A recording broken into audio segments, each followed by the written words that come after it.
তৃণমূল কংগ্রেস ছেড়ে আইএসএফে যোগদান করেছে, কি বলবেন এই নিয়ে? প্রায় 50 জনের মতন আইএসএফে যোগদান করেছে তৃণমূল কংগ্রেস থেকে। আপনারা দেখছেন যে পিছনে সমস্ত লাইন দিয়ে লোক আছে। 50 জনের মতন তৃণমূল ছেড়ে আজকে আইএসএফে যোগ দিয়েছে।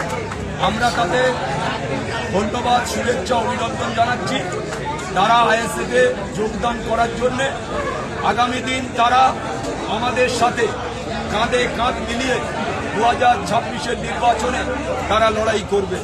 শুধু একটা কথা আমি বলি, তারা যেরাম আমার আইএসএফের কর্মীরা যেরাম আজকে তৃণমূল থেকে যারা এসছে তারা আমার ওই ভাইয়ের মতো, তাদের বুকে বুক নিয়ে আমি আগামী দিনে লড়াই করব। আমি শুধু একটা কথা বলি, ওই বুথটার নাম কি? বুথটার নাম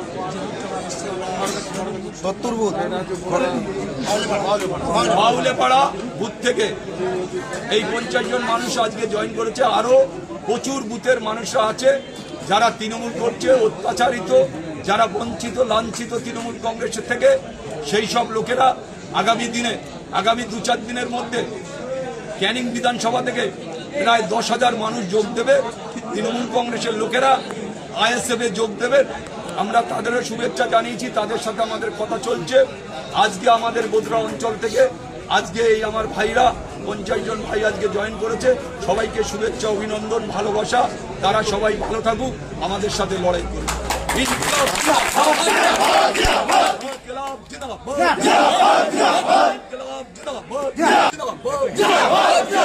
আগামী 29 এপ্রিল রাষ্ট্রদিন, আগামী 29 এপ্রিল রাষ্ট্রদিন।